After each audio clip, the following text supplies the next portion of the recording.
Assalamualaikum warahmatullahi wabarakatuh. Alhamdulillah, tidak pernah berhenti lisan kita memuji Sang Pencipta Allah dalam setiap keadaan kita. Dan pujian ini tentu akan selalu kita ucapkan sebagai orang beriman baik di dunia maupun di akhirat. Karena di dunia untuk memenuhi kebutuhan kita dan juga melimpahkan banyak nikmat Allah kepada kita, di antaranya keluarnya kita dari permasalahan yang sedang kita hadapi. Dan di akhirat sendiri di surga, memang makanan dan minuman ahli surga di antaranya adalah bertasbih, bertahmid. Zikrullah ini akan selalu terbawa baik di dunia maupun di akhirat. Maka selalulah jadikan zikir kepada Allah, terutama memuji alhamdulillah, adalah ucapan yang membasahi bibir kita. Jadi kita panjatkan selanjutnya salam hormat kita, selalu kita panjatkan kepada manusia yang telah diperintahkan oleh Allah Subhanahu wa taala untuk mengucapkan kepadanya salam hormat, baik itu dalam bentuk kepatuhan kepada Allah, juga sebagai bentuk rasa terima kasih kita kepada manusia terbaik ini yang telah meluangkan 23 tahun dari masa hidupnya, di mana 13 tahun di Mekah dihabiskan dengan gangguan, dengan siksaan, hinaan dan cacian, dan 10 tahun masa penyempurnaan syariat Allah Subhanahu wa taala. Maka semua itu sangat wajar kalau kita mengucapkan salawat dan taslim kepada Nabi besar Muhammad sallallahu alaihi wasallam. Melanjutkan bahasan kitab adab mufrad kita, dan kita masih di pasal atau bab yang ke-19, bakti kepada kedua orang tua setelah mereka meninggal. Betul sampai situ ya? Kita sudah membahas hadis pertama kalau tidak salah ya. Hadis pertama sama kedua ya, hadis 35 dan 36. Ya betul. Sampai 37. Baik, sekarang 38. Imam Bukhari rahimahullah menyebutkan, Abu Rabi' mengabarkan kepada kami, ia berkata, Ismail bin Ja'far mengabarkan kepada kami, ia berkata, Al-Ala mengabarkan kepada kami dari ayahnya, an Abi Hurairah radhiyallahu anhu anna Rasulullah sallallahu alaihi wasallam qala, idza mata al-'abdu inqata anhu 'amaluhu illa min thalath, sadaqatin jariyah aw 'ilmin yuntafa'u bih aw waladin salihin yad'u lah. Dari Abu Hurairah radhiyallahu anhu bahwa Rasulullah sallallahu alaihi wasallam bersabda, jika seorang hamba meninggal, terputuslah darinya semua amalnya kecuali dari 3 hal: sedekah jariyah, atau ilmu yang bermanfaat, atau anak saleh yang mendoakannya. Dan ini juga diriwayatkan oleh Imam Muslim, yang menandakan memang hadis ini adalah hadis yang sahih. Kandungan hadis yang pertama, hadis ini adalah dalil bahwa pahala amal saleh tidak akan terputus. Dan makna daripada potongan hadis Nabi sallallahu alaihi wasallam, idza matal abdu inqata anhu amaluhu, kalau seandainya seseorang itu meninggal dunia dan terputus amal-amalnya, maksudnya yang dia lakukan secara langsung, terputus sumber pahala yang dia lakukan secara langsung. Berarti yang dia tidak lakukan secara langsung bisa tidak terputus. Buktinya nanti akan kita lihat 3 poin yang dijelaskan Nabi SAW, pengecualian itu semua bersumber dari yang dikerjakan oleh orang-orang setelah dia meninggal, ataupun dia kerjakan selama dia hidup lalu dia berikan untuk orang lain. Jadi makna inqata amaluhu, terputus amalnya dari dia pribadi yang dia kerjakan secara langsung, kayak sholatnya, puasanya, hajinya, secara langsung sudah nggak bisa lagi dia kerjakan karena orang meninggal tidak lagi beramal. Dan ini menandakan memang orang kalau sudah meninggal masuk ke kuburan, ke alam barzah, sudah tidak ada lagi amal yang dia kerjakan, sudah berhenti ya. Dan keadaan alam barzah hanya 2, taman dari taman surga atau lubang dari lubang neraka, nggak ada yang lain. Kalau dia orang beriman, dia sudah banyak menanam bibit-bibit amal soleh selama di dunia, maka dia akan panen dan mulai terasa, walaupun sebelum masuk ke dalam surga. Di kuburan pun bisa menjadi taman dari taman surga. Sebagaimana sabda Nabi SAW tentang kuburan orang beriman, setelah dia diperlihatkan neraka dan dia ketakutan, maka diperlihatkanlah setelah itu surga. Lalu para malaikat mengatakan, inilah tempat kamu sekarang. Dia pun sangat gembira. Ya, kemudian kata Nabi SAW, Allah berfirman, bentangkanlah jalan hambaku ini menuju ke surganya setiap pagi dan petang. Jadi dia bisa mencium baunya surga, dia bisa lihat surga itu setiap pagi dan petang. Dan makna pagi dan petang adalah mungkin dia terbuka selamanya buat dia, jadi dia bisa menikmati. Karena Nabi SAW menutup hadis ini sambil mengatakan, maka jadilah kuburannya taman dari taman surga. Nah, begitu pula sebaliknya, kalau orang berbuat keburukan, kekafiran, kefasikan, kemunafikan, maka sebelum neraka di akhirat akan ada siksa kubur. Sebagaimana sabda Nabi SAW pada saat melewati dua kuburan, kemudian beliau mengatakan, sungguh penghuni kedua kuburan ini sedang disiksa. Sedang disiksa. Kalau yang satu karena mengadu domba, sementara yang satu lagi itu tidak cebok pada saat kencing. Dan ini penyebab siksa kubur. Sebagaimana juga ulama mengatakan siksa kubur itu akan datang kepada orang-orang fasik, orang yang berbuat dosa dari kaum muslimin yang belum sempat taubat. Walaupun nanti di akhirat masih ada kemungkinan dia tidak masuk neraka. Ya, kalau dia tidak berbuat kekufuran misalnya, dia masih muslim, banyak dosa-dosa kecil kayak tadi misalnya tidak cebok pada saat kencing, penyebab siksa kubur. Mengadu domba itu juga penyebab siksa kubur. Atau dosa-dosa yang lain penyebab siksa kubur. Tetapi di akhirat nanti selain kekufuran akan ditimbang lagi dosa dan amal solehnya. Dan masih ada kemungkinan syafaat, pertolongan dari orang-orang yang bisa membantu dia. Misal kalau seseorang di antara kita berhasil ditimbang amalnya, lalu kita sudah lolos. Kalau kita sudah lolos, Allah Subhanahu wa taala memberikan kita kesempatan menolong orang lain yang belum selamat. Ya. Sebagian ulama mengatakan dia menolong orang lain sesuai dengan kadar amal dia yang lebih. Jadi kalau misalnya dosanya 1000, pahalanya 10.000, berarti bedanya 9.000 dan dia berhasil lolos walaupun dosanya ada. Dia nanti diberikan kesempatan oleh Allah Subhanahu wa taala untuk menolong orang lain kadar yang 9.000 itu. Bukan dibagi-bagiin ke orang, tapi Allah berikan dengan kemaha luas rahmatnya, kau boleh tolong orang dengan 9.000. Misal ayahnya untuk lolos ke surga butuh 4.000, saya tolong ayah saya. Si tetangganya atau saudaranya butuh 4.000, dikasih sama dia. Kalau sudah habis ya sudah, dia nggak bisa tolong orang.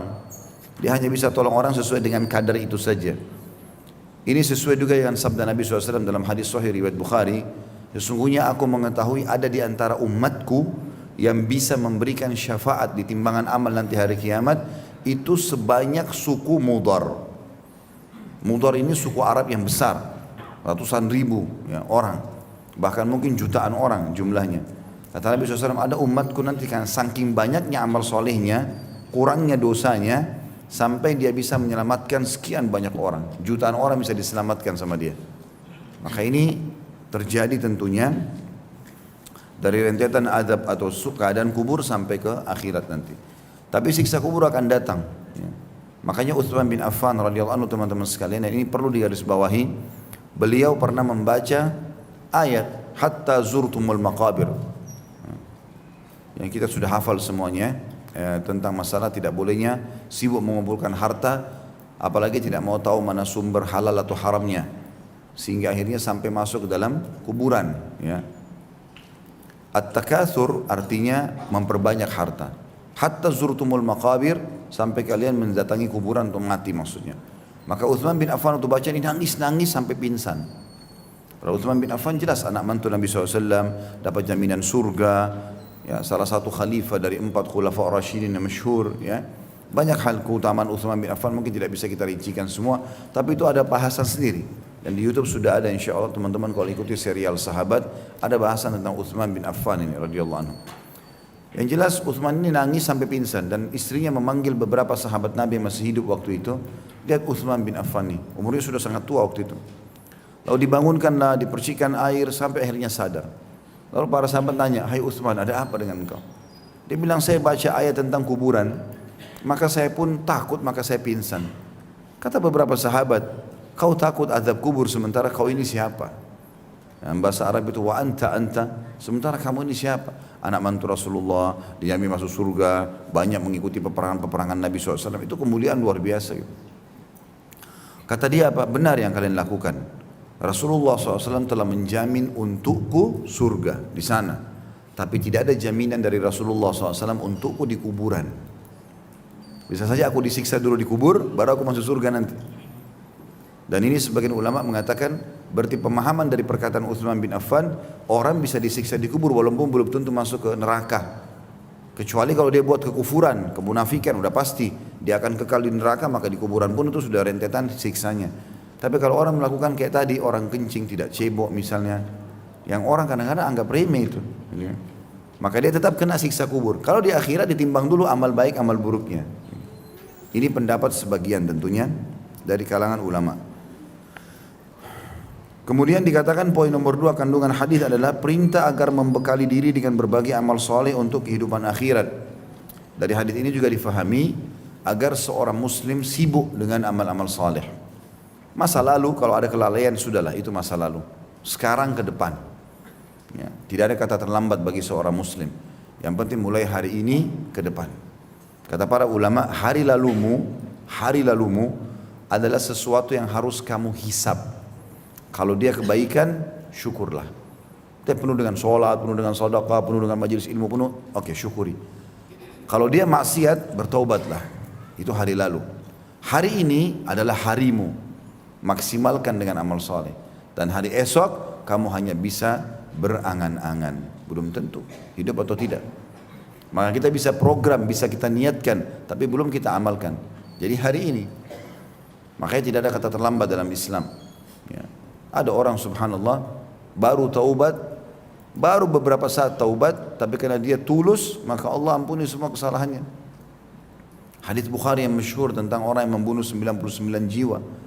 Lalu dia datangi seorang abid, ahli ibadah, tidak tahu, tidak ada ilmunya, suka ibadah tapi nggak ada ilmunya. Ini banyak juga di antara muslimin begini, suka ibadah tapi nggak punya ilmu, maka ibadahnya tidak berlandaskan dengan ilmu.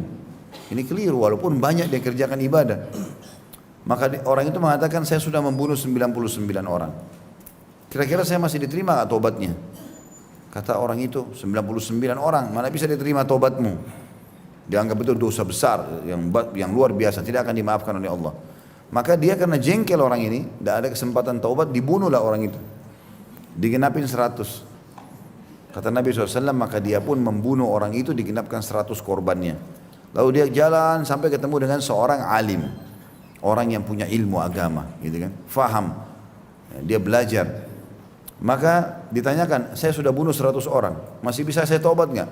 Kata orang alim itu, rahmat Allah luas, taubat saja, Allah terima, walaupun 100 jiwa kau sudah bunuh.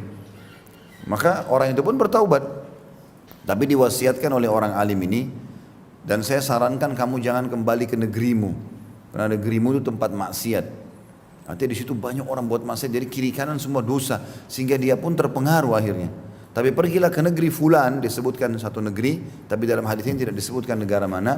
Pergilah ke negeri sana, di sana banyak orang-orang soleh, ikutilah mereka sampai kau mati. Pergilah orang ini menuju ke sana. Di tengah jalan dia meninggal dunia. Baru taubat, belum beramal. Baru taubat. Maka dia pun jalan menuju ke sana. Waktu dia meninggal, datang malaikat rahmah yang membawa kain kafan dari surga untuk membawanya ke surga, maksudnya untuk melaporkannya kepada Allah SWT, ini adalah orang soleh, mau dibawa ke langit. Datang juga malaikat penyiksa yang bawa kain kafan dari neraka, juga mau membawa dia. Maka ini malaikat bawa yang mana nih, yang ini atau yang ini? Kata Nabi SAW, lalu Allah mengutus malaikat yang ketiga menengahi mereka, sambil mengatakan, ukurlah jarak antara tempat dia mau pergi untuk bertaubat di negeri yang dia mau ibadah itu, dengan negeri dia yang dulunya maksiat. Mana kalau lebih dekat ke sana berarti malaikat rahmah yang ambil, lebih dekat ke sana berarti malaikat siksa yang mengambilnya.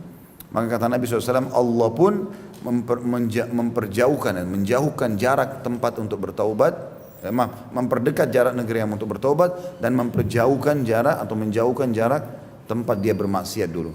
Dan itu sebagian riwayat juga menjelaskan hanya lebih 1 jengkal. Maka akhirnya malaikat rahmah pun membawa dia. Artinya orang ini belum sempat sama sekali beramal saleh.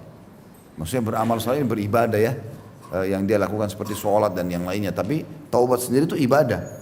Tapi taubat ini sudah cukup bagi dia. Oleh karena itu teman-teman, masa lalu kalau baik syukuri, dan sekarang kita kembangkan supaya lebih baik dari sebelumnya. Seorang mukmin selalu tamak agar memberikan yang terbaik buat dirinya ya di hadapan Allah Subhanahu wa taala. Dan seorang yang kalau yang berbuat buruk maka dia bertaubat. Hari ini maksimalkan ibadah, besok itu dia programkan, dia niatkan. Besok saya mau sholat, besok saya mau hadir masjid. Ya, diniatkan supaya dapat pahala. Tapi kita belum bisa berbuat apa-apa.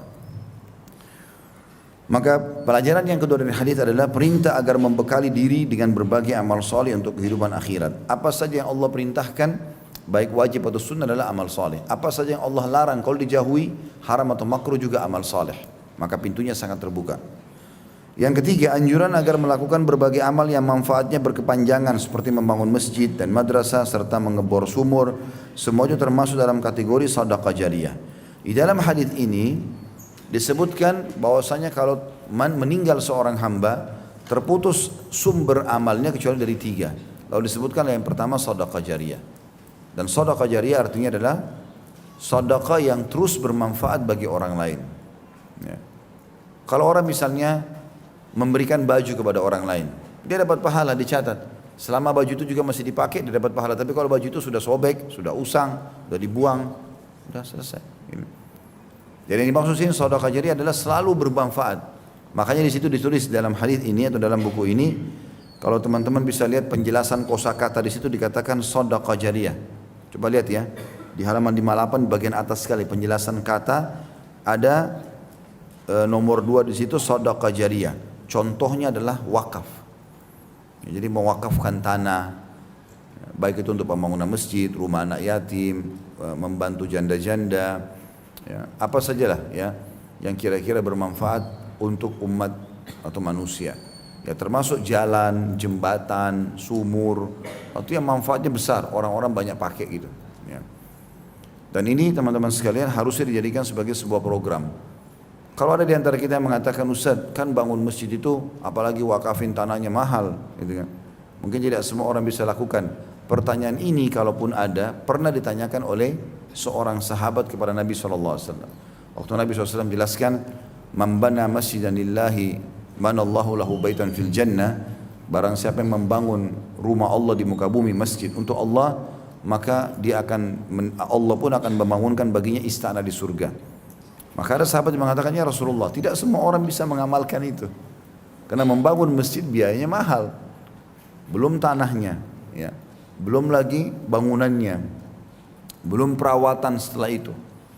Maka kata Nabi SAW, Allah akan memberikan pahala ini ya, kepada seseorang walaupun hanya membangun masjid sebesar sarang burung. Ya. Yang dimaksud dengan sarang burung ini teman-teman sekalian adalah bukan berarti kita bangun masjid sekecil itu karena nggak bisa dipakai, gitu kan. Tetapi yang dimaksud adalah kecilnya sumbangan yang dikasih. Dan di Indonesia ini terbuka sekali kesempatan itu, sangat terbuka. Bukankah masjid-masjid kita banyak taruh kotak-kotak amal di pinggir jalan? Baik, kenapa antum tidak mampir kasih? Saya udah kasih kemarin Ustaz, itu kemarin. Buku amal antum sudah ditulis. Hari ini, apalagi kemarin cuma 1.000.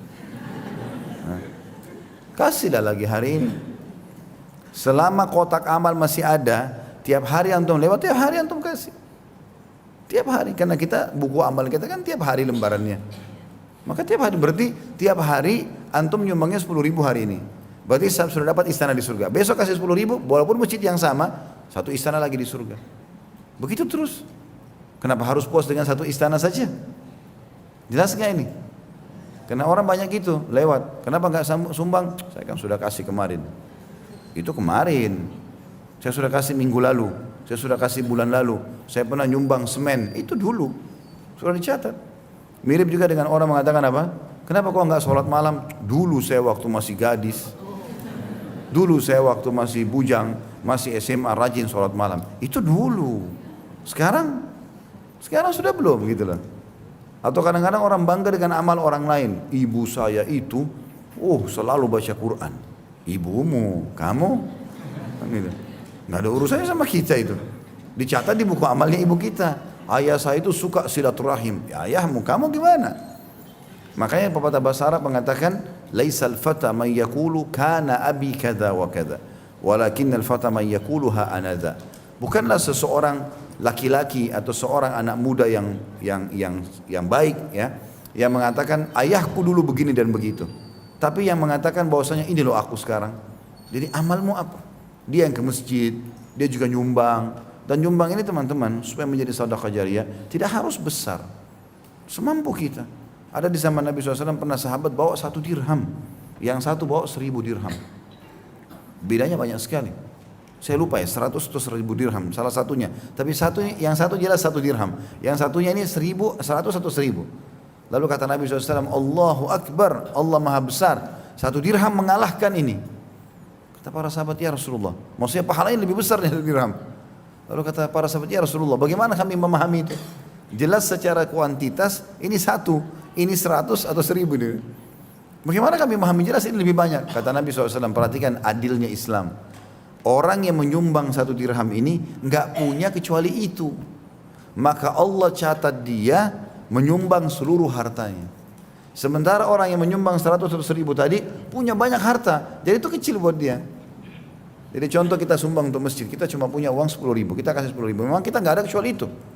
Maka Allah menghitung kita menyumbang seluruh harta kita. Ada orang mungkin nyumbang 100 juta, tapi dia punya uang 100 miliar. 100 juta itu kecil buat dia. 1 miliar 1000 juta. Jadi kecil 100 juta itu. Jadi Allah SWT maha adil menilai di situ. Nah, ini kesempatan. Makanya jangan tunda-tunda melakukan amal saleh, apalagi itu sifatnya jariyah. Bangunan, tanah yang diwakafin. Apalagi kalau ada teman-teman yang punya tanah, wakafkan. Ya, karena tanah kan kalau dibangun di atasnya bangunan, tanahnya tidak berubah. Bangunannya masih bisa saja direnovasi lagi. Tapi tanahnya itu luar biasa. Nyumbang walaupun berapa. Kesempatan amal saleh lewat saja. Oh iya, masjid mau dibangun. Apa gunanya bilang begitu? Malaikat belum catat. Berhenti nyumbang, gitu kan? Buat diri kita sendiri.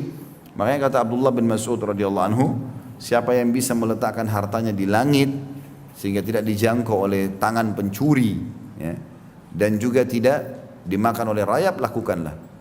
Nanti kalau kita sumbang sedekah itu akan dicatat di langit. Seperti kita sedang taruh harta kita di langit, tidak akan dimakan rayap, tidak akan juga ya dicuri oleh atau diambil oleh pencuri. Jadi coba teman-teman sekalian sedekahkan, ya, wakafkan tanah. Kalau nggak bisa maka ikut dalam partisipasi bangunannya misalnya. Ya, saya rasa subhanallah ini selalu terbuka di Indonesia, banyak sekali lah. Ya. Kita bicara di daerah Jakarta, nggak usah kita bicara seluruh Jabotabek. Ya. Ini Jakarta saja itu sudah banyak sekali masjid dan musola, banyak sekali. Ya, saya pernah dulu sama teman-teman Masjid Al-Ikhlas di Pejaten. Kemudian saya tanya, atau sempat ngobrol sih, mereka bilang, Ustaz sudah tahu kami adakan survei di Jakarta Selatan saja itu sekitar 2.200 musola dan masjid. Jakarta Selatan saja. Berarti kalau kita ambil itu tolok ukur saja, berarti kita punya Jakarta Pusat, Jakarta Utara, Jakarta Barat, Jakarta Timur. Berarti kita kalau gabung, anggaplah 2.000 lah satu wilayah. Berarti kita punya 10.000 masjid dan musola. Semuanya itu butuh sumbangan. Semuanya butuh, termasuk untuk operasionalnya. Yang itu semua butuh sumbangan. Maka itu bagus sekali. Celengan masjid kalau lewat, kasihlah sesuatu. Jangan cuma lewat, geser di sebelah. Bahkan berharap tidak lewat di depannya. Jadi ini hal yang baik. Ustaz, saya tidak ada duit, nggak ada tanah, nggak ada sama sekali apa-apa ini. Saran, kasih saran. Ada keluarga yang kaya, datang kepada dia. Saya dengar di pengajian kayaknya bagus sekali bisa jadi amal jariah kalau kita meninggal. Siapa tahu? Banyak orang subhanallah mendengar satu nasihat, satu hadis, satu ayat sadar. Siapa tahu dengan nasihat kita jadi disadar. Gitu kan? Akhirnya panen pahalanya. Abu Bakar radhiyallahu anhu itu, pendapat sebagian ulama mengatakan, hampir seluruhnya sebenarnya, tapi ini umumnya ulama mengatakan Abu Bakar itu adalah manusia yang paling afdal setelah para nabi-nabi. Dan dia memanen banyak sekali pahala umat ini. Kenapa? Salah satu sebabnya teman-teman, selain dia membenarkan risalah Nabi Muhammad SAW sampai dapat julukan As-Siddiq, orang yang jujur, membenarkan langsung. Nabi bilang, saya Rasulullah, iya kamu Rasulullah, nggak ada ragu sama sekali. Juga dari sisi lain, rupanya begitu dia masuk Islam teman-teman, yang Abu Bakar lakukan hari pertama dia syahadat, dia keliling kepada teman-temannya. Tahu siapa yang masuk Islam di tangannya? Utsman bin Affan, Sa'ad bin Abi Waqqas, Talha bin Ubaidillah, ya. Kemudian Zubair bin Awam. Ini semua orang-orang yang punya kiprah besar setelah itu. Ya. Maka semua yang dikerjakan oleh orang-orang ini, dia panen pahalanya. Kenapa? Cuma ngajak masuk Islam. Cuma ngajak syahadat. Ngajak saja. Gitu kan? Mau pergi taklim, sekarang mungkin lebih mudah di media.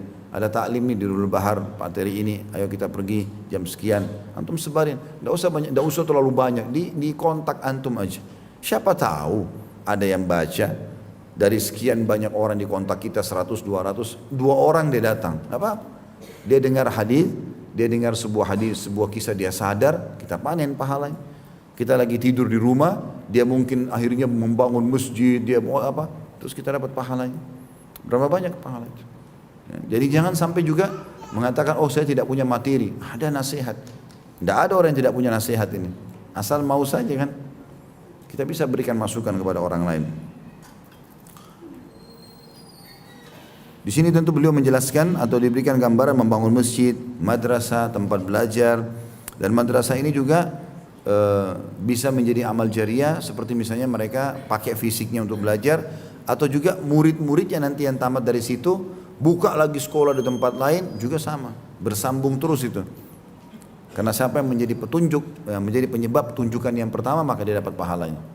Pernah Nabi SAW melihat ada orang-orang suku Arab miskin sekali mereka.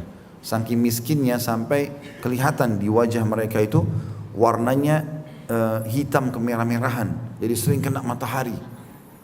Badannya mereka kurus, mereka pakai kain, kainnya itu tidak dijahit, jadi satu lembar kain dililit-lilitkan di badan. Kalau tertiup angin bisa tersingkap auratnya. Mereka lagi jalan menuju ke masjid Nabi. Nabi SAW melihat dari jauh. Nabi sudah tahu orang-orang ini mau minta sumbangan. Maka Nabi SAW naik di mimbar, memuji Allah, membaca salawat untuk diri beliau SAW. Lalu beliau mengatakan, bersedekahlah wahai muslimin. Sedekah itu bisa meredam murkanya Allah. Tidak akan berkurang harta seorang hamba karena sedekah. Lalu Nabi SAW sebutkan banyak sekali keutamaan-keutamaan sedekah. Lalu beliau mengatakan, bersedekahlah walaupun hanya dengan secuil kurma. Artinya kalau kalian di sini hadir, ya di rumahnya cuma ada 1 butir kurma, bawa sini, bagi 2. Setengahnya kau makan, setengahnya kasih sedekah. Saking besarnya motivasi Nabi SAW. Apa yang terjadi teman-teman? Nabi SAW buka seperti kain, itu untuk ngumpulin sedekah. Ada satu sahabat berdiri duluan. Dia kena termotivasi, dia berdiri duluan, dia taruh duluan, ini ya Rasulullah.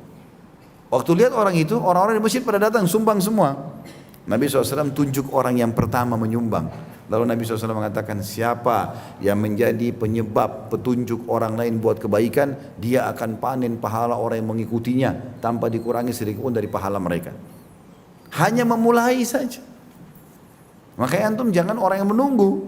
Nunggu dulu nih, masjid nyumbang gak nih yang hadir di masjid? Kalau nyumbang saya juga ikut. Enggak, rugi. Mesti kita yang duluan, jadi petunjuk bagi orang, gitu kan? Maka harus difahami semua ini. Kemudian yang keempat, kandungan hadis adalah uraian akan keutamaan ilmu dan dorongan agar menekuni bidang ilmu serta dorongan agar menularkannya atau menyampaikannya melalui kajian, tulisan dan pencerahan. Setelah sedekah jariyah, datang setelahnya ilmu yang bermanfaat. Dan puncak ilmu bermanfaat adalah ilmu agama.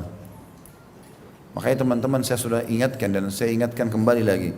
Jangan pernah ragu memasukkan anak-anaknya ke TPA, masjid dekat rumah, taman pendidikan Al-Quran, belajar huruf hijaiyah. Ajarkan mereka itu. Kemudian juga masukkan anak-anak di pesantren supaya mereka belajar agama. Selalu kesannya pesantren itu tempat pembuangan anak nakal. Kalau anaknya nakal, nanti ayah ibu pesantrenin kamu. Jadi yang ditangkap oleh anak-anak ini, oh pesantren ini tempat jahat. Karena saya nakal masuk situ. Padahal di pesantren diajarin, saya pernah masuk pesantren di Makassar dulu.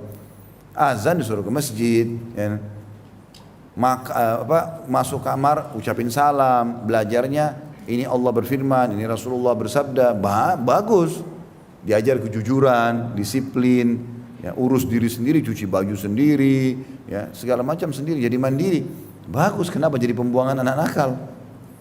Kenapa selalu bahasanya, oh kalau tidak lulus di negeri, nggak lulus di universitas ini, di sekolah ini, masukkan pesantren saja. Enggak, pesantren nomor 1. Baru yang lainnya, tentu juga pilih pesantren yang bagus, ya, yang benar, kurikulumnya benar, guru-gurunya benar, ya. Kita datang, tanya, cari tahu yang benar. Jangan juga sembarangan, karena banyak juga orang mengatasnamakan pesantren tapi yang menyimpang, ya. Tentu ada, tapi saya tidak tahu itu yang mana. Cuma mungkin umum, ya. Karena tidak semuanya juga ya, benar. Maka kita harus tanya, atau mungkin tidak semuanya sempurna. Mungkin anak-anak tidak dirawat, kotor, ya. Ada beberapa begitu jemaah, Ustaz saya masukkan anak saya pesantren, tapi di pesantren kotor sekali. Di situ juga gurunya tidak peduli, datang taklim, enggak datang ya sudah. Ada juga sekolah pesantren tidak peduli dengan ijazah formal, cuma datang orang belajar, enggak ada ijazahnya. Juga orang butuh formal, jadi kita juga harus tahu gitu kan. Maka ini perlu semua diketahui. Nah, ini bagus pesantren, kampus, universitas Islam, dan persepsi yang harus kita perbaiki juga di masyarakat kita. Ada persepsi kalau belajar agama mau kerja apa nanti. Seakan-akan rezeki itu hanya ada di jurusan umum, jurusan agama enggak. Keliru ini. Keliru. Saya bahkan tidak pernah menemukan ada ustadz mati kelaparan. Baik-baik saja hidupnya, nyaman, banyak yang mampu gitu kan. Enggak ada sesuatu. Jadi persepsi ini perlu diperbaikin semua nih. Jadi kesannya kalau jurusan agama nanti susah kerjanya, gitu kan. Enggak. Sementara bisa kursus gitu. Saya pernah butuh ilmu akuntansi, maka saya masuk ke satu lembaga, saya kursus 6 bulan. Berhubungan dengan masalah apa yang saya perlukan, jurusan apa, sudah saya ambil, saya kursus 6 bulan, selesai. Saya butuh bahasa Inggris, saya tinggal masuk kursus, bisa. Komputer tinggal masuk kursus, bisa. Artinya tambahan, walaupun boleh orang mendalami itu, bukan tidak boleh. Karena akan kita jelaskan nanti ilmu yang kedua. Ilmu pertama di sini adalah ilmu agama. Karena ilmu agama ini kita mengajarkan kepada orang halal haramnya Allah, dan itu nanti akan dipertanggungjawabkan depan Allah SWT pada hari kiamat, gitu kan. Datang ilmu yang kedua adalah ilmu yang bermanfaat umumnya. Apa saja? Ilmu kedokteran, ya, apa saja, ya. Arsitek, insinyur, ya. Semua itu enggak ada masalah, semuanya bermanfaat. Yang penting memang digunakan juga pada hal-hal yang baik, ya. Maka itu bermanfaat. Ada juga ilmu yang tidak bermanfaat, tidak boleh dipelajari. Kayak ilmu sihir, ya.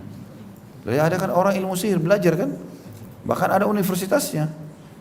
Ya, saya pernah baca itu di YouTube, ada cuplikan itu. Ada sekolah penyihir di beberapa negara itu, ada. Jadi memang belajar sihir di situ.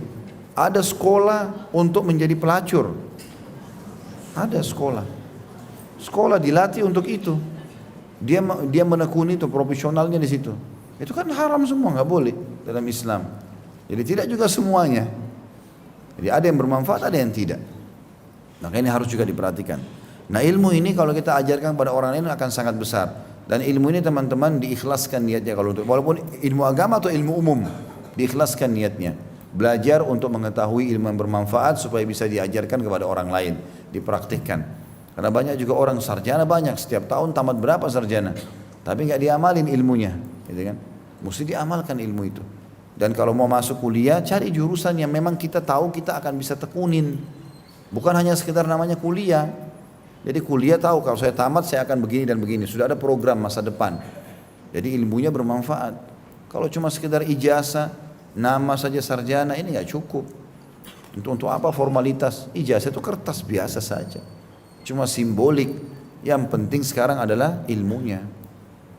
Subhanallah, ada satu orang datang kepada seorang ulama di kampus kami dulu. Dia sudah tingkat 4 kuliah. Jadi sudah 4 tahun lah belajar agama gitu kan. Lalu dia tanya, Syekh, apa itu syahadat zur? Apa itu kesaksian palsu? Gitu kan. Dia sudah 4 tahun belajar. Dan ini sudah umum, kesaksian palsu orang tahu, bohong gitu kan. Dia mengatakan iya saya lihat, iya ini, tapi enggak gitu. Orang sudah tahu, begitu orang dengar kesaksian palsu orang sudah bisa paham sebenarnya. Tapi ini tingkat 4 kuliah dia tanya terus. Kata syekhnya, yang sebentar lagi kau terima itu kesaksian palsu. Maksudnya ijazah yang kau terima itu. Kalau kau tidak tahu itu berarti ini percuma saya kau terima nih.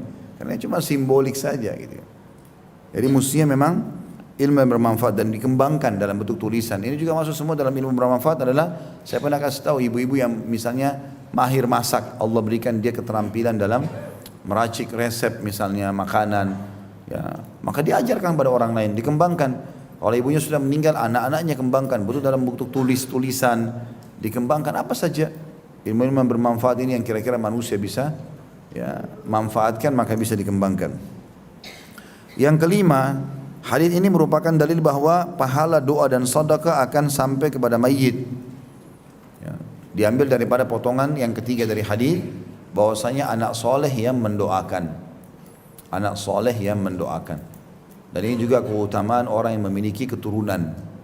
Ya, makanya dia usahakan, atau setiap muslim berusaha untuk memohon kepada Allah Subhanahu Wa Taala supaya dia berumah tangga dan juga dia memiliki keturunan. Dan keturunan ini punya keutamaan asal dia didik yang benar. Maka kita tahu Nabi Ibrahim alaihissalam banyak dalam ayat Al-Quran berdoa kepada Allah agar diberikan anak, walaupun umurnya sudah tua, gitu kan? Sampai umur di atas 60 tahun Ibrahim alaihissalam belum punya anak. Sarah dalam kondisi mandul, tapi terus berdoa kepada Allah ikhtiar, maka Allah berikan anak dari kedua istrinya. Hajar mendapatkan anak Ismail dan dari Sarah lahirlah Ishak alaihimussalatu wassalam. Juga kita tahu Nabi Zakaria alaihissalam sudah lama menikah sampai umur 100 tahun. 30 tahun dia menikah, 70 tahun dia berdoa kepada Allah minta anak, sampai umur 100 tahun baru Allah kasih. Dan ada hikmahnya, ya, supaya Allah SWT menjadikan Zakaria alaihissalam sebagai tanda-tanda kebesaran Allah, sebagaimana Allah jelaskan dalam awal surah Maryam tentang kisah Zakaria alaihissalam. Ya, dia minta doa kepada Allah Subhanahu Wa Taala sementara istrinya mandul, minta anak dari istri yang mandul itu, dan Allah kasih anak Yahya alaihi wassalatu wassalam, gitu kan. Jadi para nabi-nabi juga berdoa kepada Allah SWT agar diberikan keturunan yang baik, ya. Dan keturunan ini aset kita. Mereka seperti lembaran putih yang kita isi apa saja pada dia, maka itu akan bermanfaat, ya. Makanya teman-teman harus banyak hal, ada hak-hak anak yang harus kita faham. Yang pertama sekali hak anak yang harus difahami supaya dia menjadi anak yang soleh atau anak soleha, mencari pasangan yang soleh dan soleha. Itu hak pertama anak. Jadi bermula ikhwah di sini mencari seorang wanita soleha yang akan dia letakkan bibitnya nanti, spermanya di situ, kemudian lahirlah anak dari rahim yang suci itu. Gitu kan? Karena tetes sperma saja yang salah diletakkan di rahim wanita yang salah, maka secara otomatis kalau dia hamil maka dia akan berstatus ibu anak kita selamanya. Tidak bisa dipungkiri lagi, walaupun dia na'udzubillah pelacur kah, jahat kah, apalah, maka tidak bisa dihapus lagi. Makanya kata Nabi SAW, takhayyaru linutafikum, pilih baik-baik tempat kalian meletakkan bibit kalian. Jelis sekali dalam agama, nggak boleh sembarang. Harus rahim yang suci betul-betul, yang tidak digunakan atau disalahgunakan pada hal-hal haram, ya, perzinahan dan seterusnya. Bahkan Allah mengharamkan wanita dan laki-laki pezina bagi orang-orang mukmin, nggak boleh. Ya. Kata Allah SWT, perempuan pezina dinikahi oleh laki-laki pezina pula atau laki-laki musyrik, dan laki-laki yang pezina menikah dengan perempuan yang pezina pula atau perempuan musyrikah. Dan diharamkan itu bagi orang-orang beriman, kecuali dia sudah taubat, masa lalunya sudah lewat, dia taubat itu lain. Kita bicara kalau dia tidak taubat. Maka memilih pasangan ini penting sekali, ini hak anak yang pertama. Banyak orang tidak faham masalah ini. Begitu juga akhwat kita, milih suami yang tepat. Karena tetes sperma dia masuk ke rahim, kalau dia orang buruk, kemudian hamil si perempuan ini, maka laki-laki itu akan berstatus ayah anaknya selamanya. Ya. Kalau dia tidak sholat ya sudah, dia jahat, ya, dia fasik, maka dia akan begitu. Baik kalau cuma untuk diri sendiri, kalau dia ajak juga anaknya begitu, kan jadi masalah. Ya. Ini hak pertama anak. Hak yang kedua bagi anak adalah memberikan nafkah yang halal, dan itu juga bermula dari memberikan istri nafkah yang halal. Karena nanti dia tumbuh berkembang dengan nafkah itu. Biar bekerja angkat batu, ya, bekerja di satu tempat, menguras tenaga, yang penting halal. Jangan cari banyak tapi haram, nggak boleh. Berpengaruh, karena kita mensuplai makanan ke mulut istri kita, apalagi kalau dia lagi hamil, maka itu kan akan masuk melalui plasenta saripatinya, masuk ke bayi itu. Jadi dia tumbuh haram. Ini tidak boleh. Makanya banyak anak-anak lahir cacat. Kalau kita telusuri, coba telusuri, banyak sumber-sumber haram yang masuk. Anak ini masa pertumbuhan, masa terbentuk otaknya, terbentuk tulangnya, matanya, dari haram semua. Gimana caranya dia bisa lahir sempurna anak itu? Gitu kan? Permasalahannya itu. maka harus nafkah yang halal dari awal nih. Suami berikan kepada istri, nanti anak itu juga sudah lahir semuanya jadi halal. Susunya, buah-buahan, pakaiannya, semua halal. Nggak boleh sama sekali. Ini kalau mau jadi anak soleh ini. Karena tubuh yang tumbuh dengan halal, maka juga akan mudah menerima kebenaran. Tapi tubuh yang tumbuh dari hal yang haram, kata Nabi SAW, lahmun nabata min suhtin an-naru awla bihi. Daging dan darah yang tumbuh dari yang haram, neraka lebih pantas baginya. Jadi dari kecil sudah bisa dipatok orang ini bisa masuk neraka. Baik Ustaz, dia kan tidak tahu. Begitu juga dengan hadis. Ada hadis menjelaskan. Kata Nabi SAW dalam hadis sahih, ada orang yang mengangkat tangannya ke langit memohon kepada Allah, ya Allah berikan, ya Allah kasihani. Bagaimana Allah bisa kasih sementara makanannya haram, minumannya haram, pakaiannya haram? Bagaimana Allah menerima doanya? Nah, masuk dalam masalah haram ini adalah bukan cuma sekedar dia mendapatkan haram atau dia sengaja cari haram, bisa saja orang kasih dia haram. Ya, bisa saja. Kalau kita sudah tahu sumber itu haram, jangan diambil, nggak boleh. Sekarang kita tahu keluarga kita, naudzubillah, ada korupsi, uang haram, pencurian. Tapi karena kita dikasih mobil baru, nggak apa-apa deh.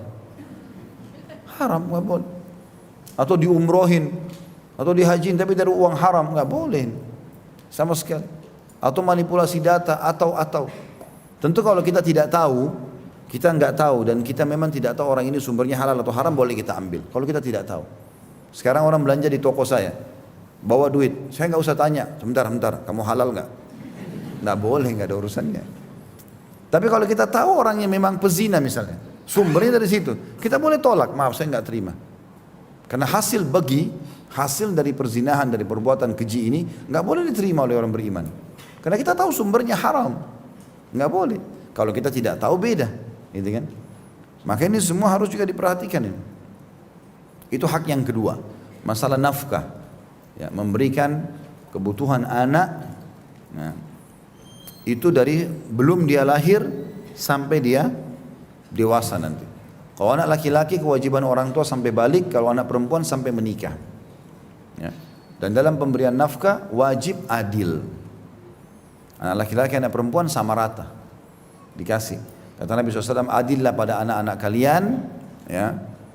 Kalaupun aku boleh melebihkan, aku akan lebihkan anak perempuan, tapi nggak boleh. Dalam masalah nafkah ini ya, pemenuhan kebutuhan gitu loh.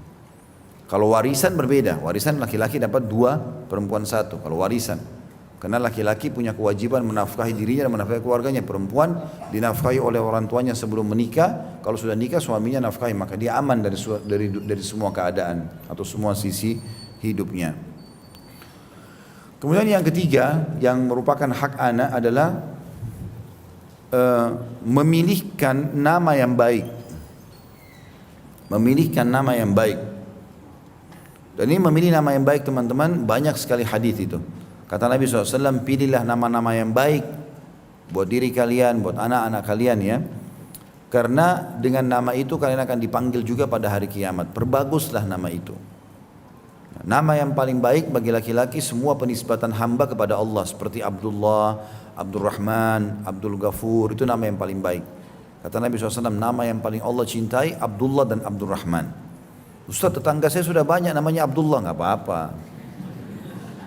nggak apa-apa, nggak masalah. Mau banyak orang, yang penting kita niatnya, gitu kan.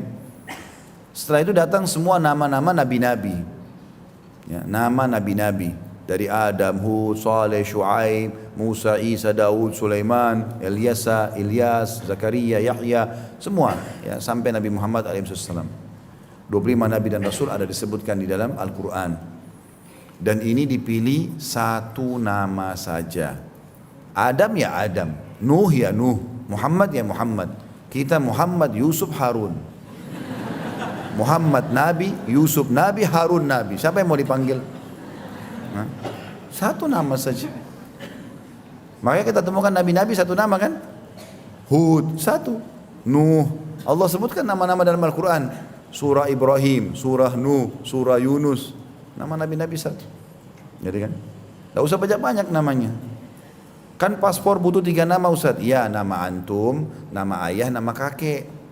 Gitu, kayak saya Khalid, nama ayah saya Zaid, nama kakek saya Abdullah. Ya Khalid, Zaid, Abdullah, begitu di paspor saya.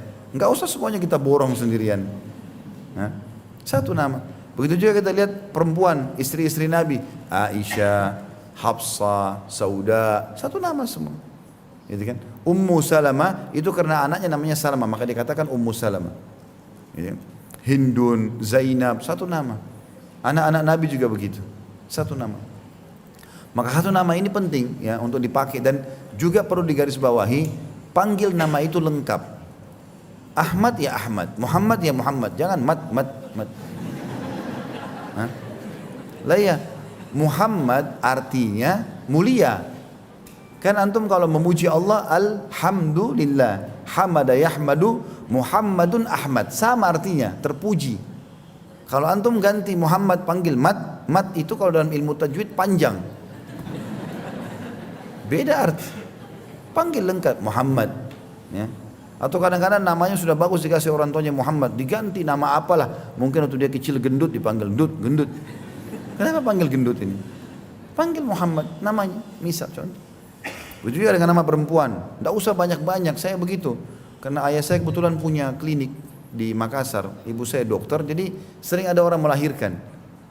Maka kalau melahirkan, kalau pas mau ditulis nama akte itu panjang sekali. Lahir di bulan Sya'ban, pasti masuk Sya'ban. Nama rumah sakit Nur Syifa, Nur Syifa. Nama kakeknya siapa digabung sama neneknya, panjang sekali namanya. Enggak dipakai juga nama itu. Nanti terakhir dipakai nama lain juga, gitu kan. Maka sunnah Nabi ini memakai satu nama dan dipanggil lengkap. Ya. Jadi nama laki-laki yang paling baik penisbatan nama kepada Allah SWT. Perempuan juga begitu ya. Kalau perempuan, kalau laki-laki Abdullah, kalau perempuan Amatullah. Amatur Rahman, amah itu sama dengan abd. Kan kita kalau laki-laki Abdullah, abdu, itu berarti hamba Allah. Kalau perempuan amah, amatullah. Banyak sahabat menamakan anaknya begini, Amatullah, Amatur Rahman, ya. Seperti itulah. Kemudian datang setelahnya nama nabi-nabi, dan datang setelahnya juga kalau perempuan istri-istri para nabi. Ya. Datang setelah itu para sahabat Nabi. Sahabat Nabi banyak sekali. Gitu kan, banyak sekali nama-nama para sahabat Nabi. Nama-nama mereka baik, gitu kan. Kalau nama-nama mereka yang tidak baik, maka Nabi SAW ganti.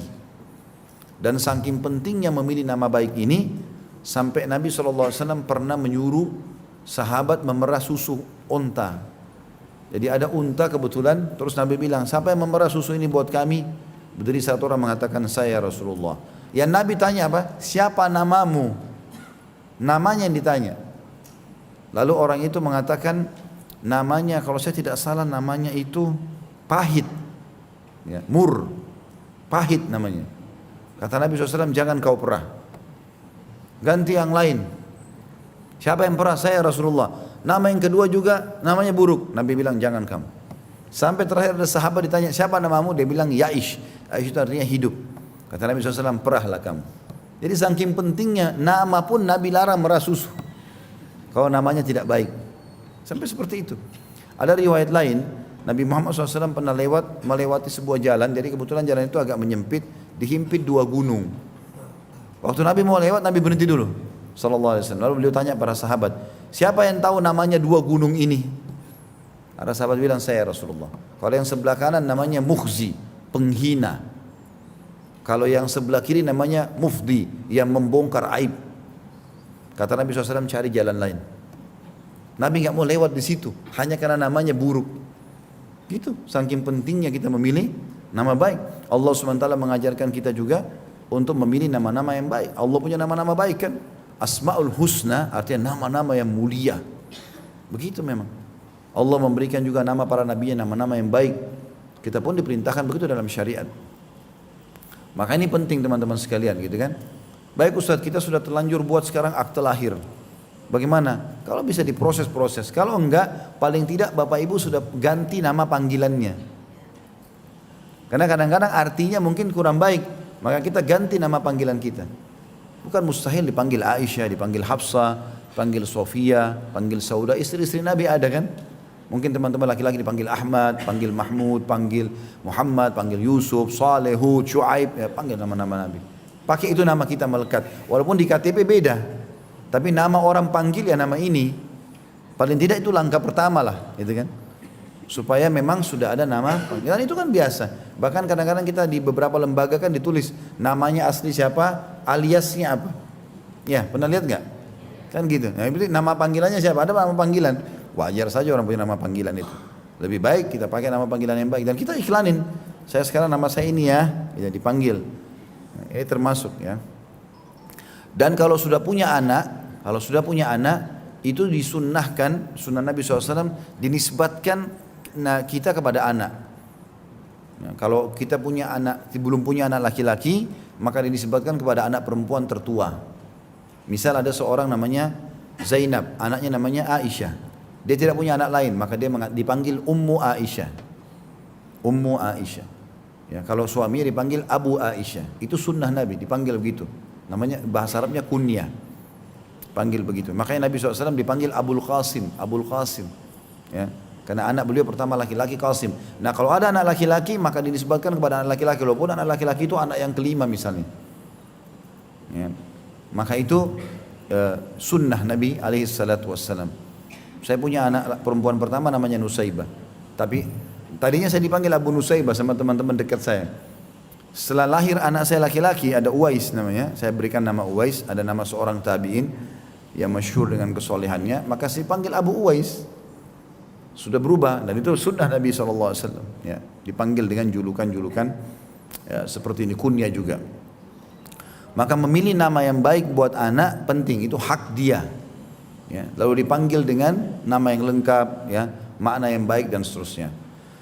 Itu yang ketiga. Yang keempat, masuk dalam haknya adalah di hari lahirnya itu diberikan tahnik. Ya, ditahnik. Tahnik itu dikunyahkan kurma yang halus sekali.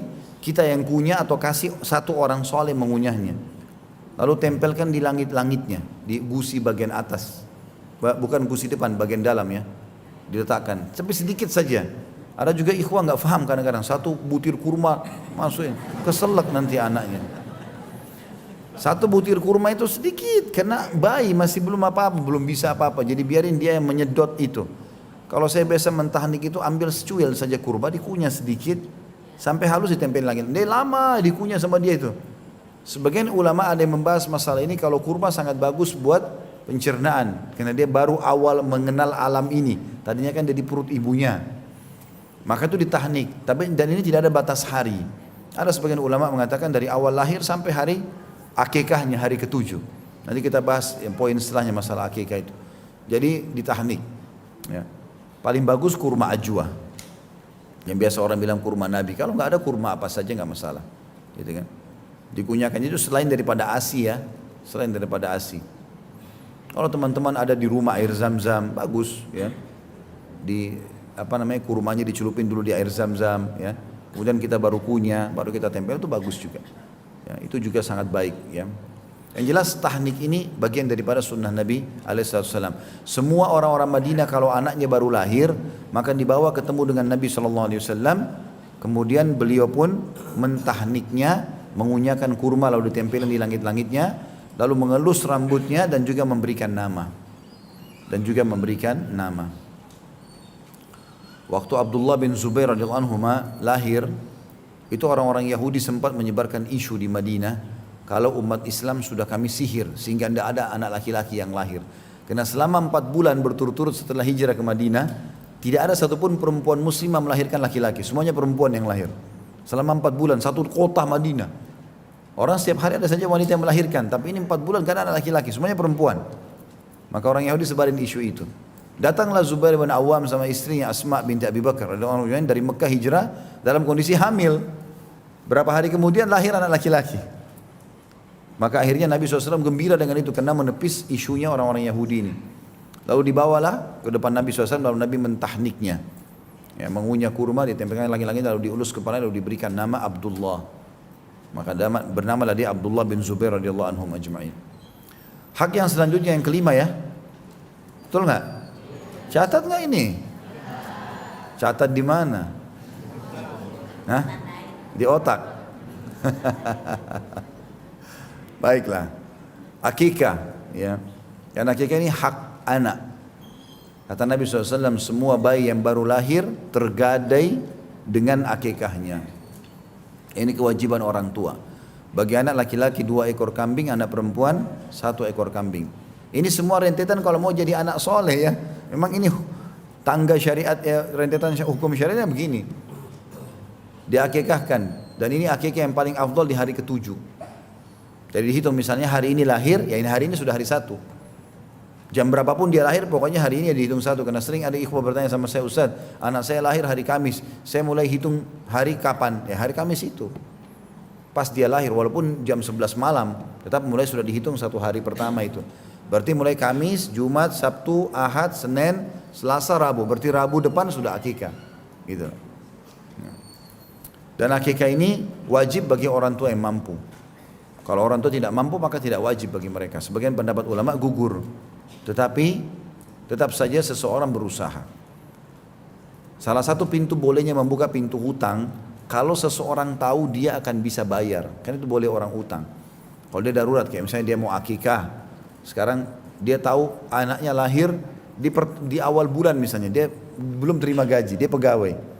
Misal anaknya lahir di tanggal 5, berarti dia akikah nanti tanggal 12 misalnya, ya. Saya 5, 6, 7, 8, 9, 10, 11, tanggal 11 dia akikah. Terima gaji tanggal 30. Dia tahu dia akan terima gaji dan gajinya cukup untuk bayar nanti. Dia boleh bilang sama temannya, saya utang dulu ya mau akikah anak saya. Karena dia tahu sumbernya. Boleh tidak tahu sumber nggak boleh utang. Ya, utang itu hanya boleh kalau kita tahu sumber. Atau memang dalam keadaan darurat sekali, kita kalau tidak utang atau tidak minta, maka kita akan mati kelaparan, itu lain. Maka ini boleh seseorang kalau sampai utang di sini kalau dia tahu dia akan ada sumber, gitu kan. Kalau dia tidak bisa di hari ke-7, ada riwayat tapi ini masih dipersisikan pendapat ulama tentang masalah kesahihan, tapi Ibnu Qayyim rahimahullah menghasankan ini, menyebutkan dalam buku beliau hadis Nabi SAW kalau akikahkanlah anak kalian di hari ke-7 atau 14 atau 21, hari ke-7 atau hari ke-14 atau hari ke-21, ya. Maka dipilihlah salah satu dari itu. Kalau tidak mampu hari ke-7 ya sudah, ya. Hari ke-14, hari ke-20. Misal ada orang punya udzur-udzur syar'i, kayak misalnya ada banyak terjadi begitu. Ajal datang seorang wanita baru melahirkan, pas hari 7 melahirkan meninggal. Kan dia urus jenazah istrinya, tidak mungkin repot dengan akikah lagi kan gitu. Ada udzur-udzurnya gitu. Maka ini tentu mungkin bisa dialihkan ke tanggal-tanggal yang lain ya. Tapi ini juga Nabi SAW tentukan kalau dalam hadis ke hari ke-7 atau hari ke-14 atau hari ke-21. Hikmahnya apa? Allahu a'lam.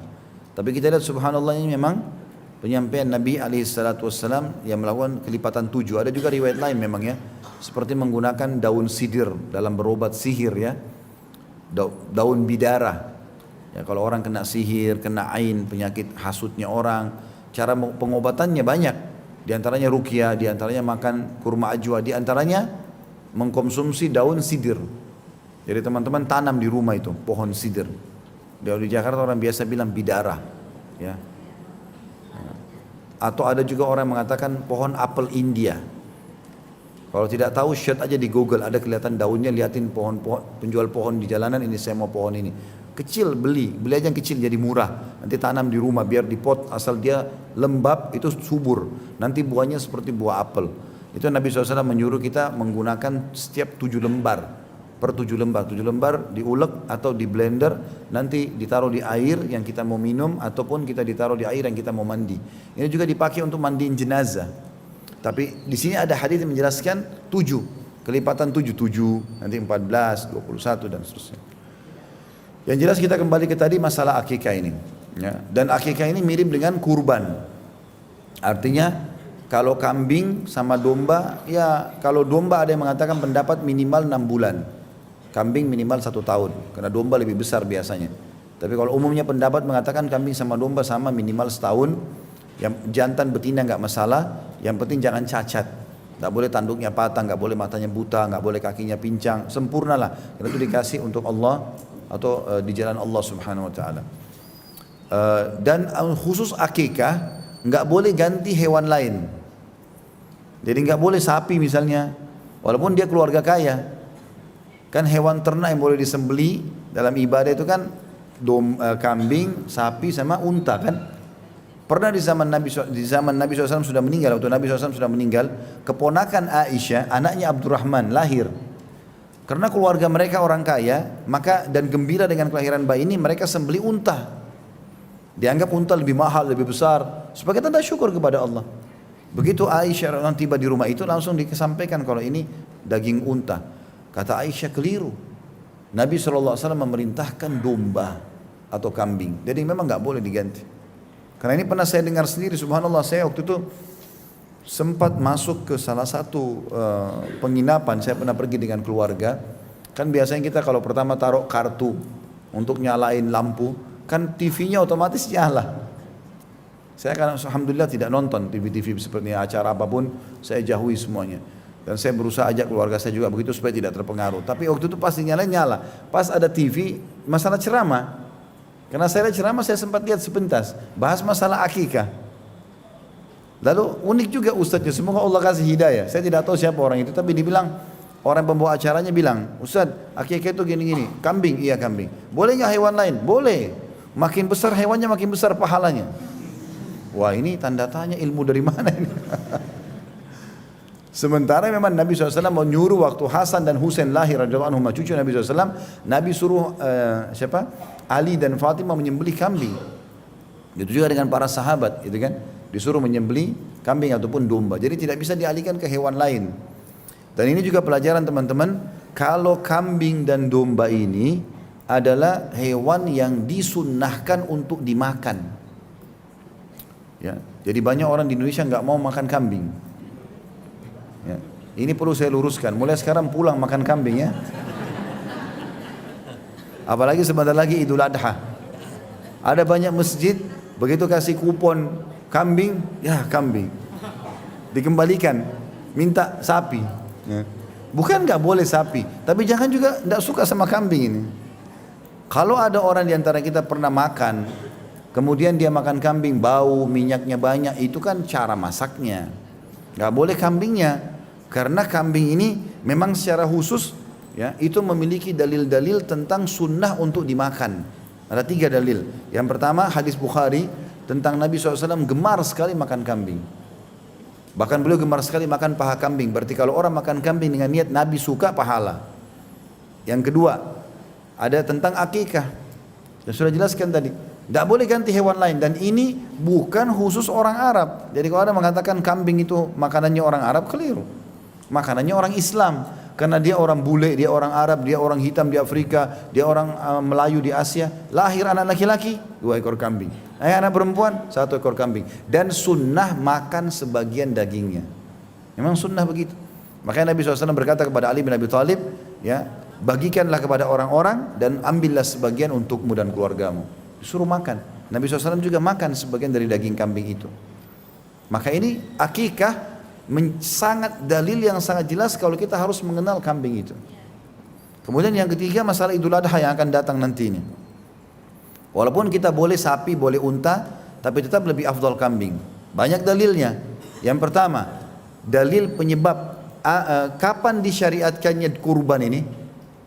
Apa sebabnya disyariatkan kurban?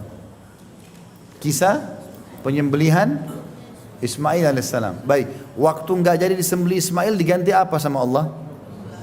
Domba. Bukan diganti sapi, unta. Gantinya Ismail, awal disyariatkannya kurban itu domba. Itu dalil pertama berhubungan dengan masalah afdalnya di Idul Adha korban sama domba atau kambing. Yang kedua perilaku Nabi Muhammad SAW. Beliau menyembelih domba 65 ekor. Untuk diri beliau sendiri, dan beliau menyembelih kalau nggak salah 15 ekor, sisanya disuruh Ali bin Abi Thalib yang menyembelih. Angka ini berarti juga domba, gitu kan? Kambing, gitu loh. Begitu pula dengan perilaku para sahabat. Mereka kalau tiba 6 bulan sebelum Idul Adha, dalam riwayat Sahih riwayat Bukhari dikatakan mereka sudah membeli domba-domba yang mereka sengaja gebukkan, lalu mereka kurbankan di Idul Adha. Dan memang ini memang banyak sekali dalil berhubungan dengan masalah itu. Tapi kan Ustadz, kambing itu kolesterol. Mana buktinya? Coba, ada yang datangkan buktinya? Jangan terpengaruh dengan itu. Datangkan bukti dulu. Yang buat kolesterol itu mungkin jeroannya, ya. Semua hewan gitu, lemaknya, perutnya mungkin. Kalau dagingnya enggak. Daging kambing itu daging yang memiliki protein senyawa dengan protein manusia. Maka kita kalau makan sehat sebenarnya. Kan gitu. Susunya itu susu paling sehat, mengalahkan kualitasnya susu sapi. Makanya susu kambing lebih mahal. Memang begitu. Itu faktanya. Jadi yang membuat kolesterol, darah tinggi itu bumbunya. Nah iya, bukan dagingnya. Nah ibu-ibu, bumbunya garamnya berapa sendok, ya asin lah. Darah tinggi lah kena asin. Jadi bukan daging kambing, salah. Di Saudi saya tahu sendiri, negara Arab, sampai orang umur 80-90 tahun masih makan kambing, nggak ada apa-apa. Sehat mereka. Tapi kalau kita makan, kalau bapak ibu tidak terbiasa, memang kita merasa anyep karena kita terbiasa dengan bumbu yang banyak. Kalau orang yang baru pertama kali makan masakan asli orang-orang Arab, itu kita rasa anyep. Dia pakai garam tapi nggak banyak. Ya itu karena masalahnya di bumbu, atau mungkin kita terlalu banyak minyak. Kan? Sehingga kita pernah makan sop kambing minyaknya banyak, ya wajar lah itu. Minyaknya yang bermasalah, jangan kambingnya yang disalahkan ini. Karena ini adalah sunnah Nabi alaihissalatu wassalam. Berhubungan dengan masalah akikah ini. Kalau bapak ibu tidak suka kambing, nanti akhirnya kalau akikah pun anak atau cucu dia tidak mau makan. Saya berapa kali di restoran karena saya jual kambing. Kita sembeli kambing itu, hari itu disembeli. Dan memang kita cari kambing yang masih muda, 6-7 kilo berat badannya. Lebih dari itu juga sedikit, 8 kilo. Lalu kemudian dimasak. Ada beberapa, kadang-kadang saya kalau lagi mampir di restoran, ada teman-teman ikhwah mungkin ikut pengajian sering datang. Oh ini restorannya Ustaz Khalid, saya mau coba nih, datang. Saya pas lewat ada teman-teman dari Bandung waktu itu, mungkin ada 5-6 orang anak-anak muda. Ustaz, Assalamualaikum, salaman, sempat foto sama saya. Terus ada yang bilang, Ustaz, kebetulan mereka 5 orang ini satu orang teman kami ini sudah pernah makan daging, vegetarian. Tidak pernah makan daging Ustaz. Coba nasihati Ustaz. So saya tanya, benar nggak makan daging? Ya Ustaz, 23 tahun nggak pernah makan daging. Ini kenapa nih? Kekuatannya dari mana nanti? Gitu kan? Allah kasih kita halal makan daging gitu kan? Bahkan makanan ahli surga yang pertama itu selain ikan daging. Ya, dikasih daging. Diceritakan baik dalam Al-Quran. Ya, begitu juga dengan hadis Nabi SAW, baik itu daging sapi, baik itu burung-burung yang berterbangan bisa dinikmati dagingnya dan seterusnya. Maka saya jelaskanlah dalil-dalil yang saya sampaikan kepada bapak ibu, lalu saya bilang, coba aja dulu. Alhamdulillah dia coba, temannya sampai syuting tuh, teman-temannya. Sejarah 23 tahun tidak makan daging. Akhirnya begitu dia makan, oh enak juga ya. Jadi tergantung kita mengelolanya saja. Masalah bau muncul itu biasa karena sembelinya nggak benar, pisaunya nggak tajam atau kambingnya dalam keadaan stres. Karena itu ada adab-adab menyembelih dalam Islam, ya. Adab-adab menyembelih itu seperti misalnya dia tidak, kambing kalau lagi makan jangan diberhentikan. Kalau lagi mau dibawa ke tempat sembelihan pelan-pelan. Sampai pernah ada orang di zaman Umar radhiyallahu anhu, dia seret domba mau disembelih, teriak-teriak dombanya. Apa kata Umar bin Khattab? Umar bin Khattab ini orangnya tegas. Kata kalau itu boleh, enggak. Kata Umar, apa kau ingin membunuhnya 2 kali? Bentar lagi kau akan sembelih, ngapain kau seret-seret gini? Tarik pelan-pelan. Dan kambing itu sebenarnya sederhana sekali loh. Coba nanti Idul Adha teman-teman kalau mau praktekin begitu. Saya kadang-kadang habis khutbah Idul Adha saya selalu praktekin depan jemaah kalau pas lagi ada kurban di situ. Maka kambing itu tinggal dibaringkan pelan-pelan, dielus, telinganya ditutup ke matanya, itu dia tidur sendiri, dia tutup. Kayak subhanallah, hewan yang sudah pasrah, tahu kalau Allah SWT memerintahkan dia untuk itu. Walaupun nanti dipegang, tapi nggak sulit menyembelih hewan itu. Dari rahangnya itu diambil 3 jari ke bawah, itu disembelih. Dan pisaunya juga harus tajam, nggak boleh dia lihat temannya lagi disembelih. Ya teman-teman jadi panitia masjid itu pakai spanduk tutup. Karena dia kalau lihat temannya dia jadi stres, dagingnya keras. Manusia aja kalau lihat orang lain disembelih depan matanya, tegang juga. Sama juga kambing. Lah ya benar. Coba diperhatikan, jadi beda. Makanya tidak boleh diperlihatkan pisaunya tajam. Dan kalau sembelih itu jangan diangkat pisaunya. Memang pisau yang tajam diletakkan dan diiris. Tidak usah banyak-banyak. Diiris sekali tengah, kemudian ke urat besar kanan, dan ditarik lagi ke urat sebelah kiri. Selesai. Dihadapkan kiblat. Insya Allah darahnya sudah ngucur semuanya. Pada saat dikuliti pun, ini sering saya lihat ya. Ada juga orang menguliti kepalanya yang digantung kambingnya. Ini ganti, jangan kepalanya, kakinya yang digantung. Karena kalau kepalanya darahnya masuk lagi. Darah itu kalau masih dalam tubuh dia masih sehat.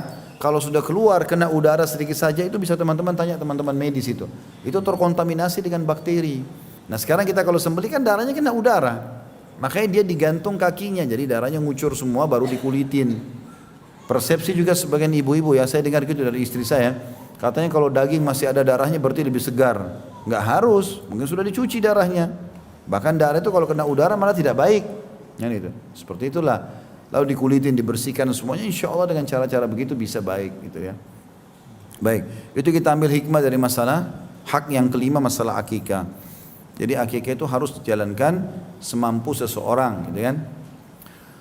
Boleh juga akikah ini teman-teman diterima dari orang yang mau menyumbang. Misalnya lahirlah anak kita, lalu paman dia, kakak kita atau adik kita bilang saya aja yang akikahin, nggak apa-apa, nggak masalah.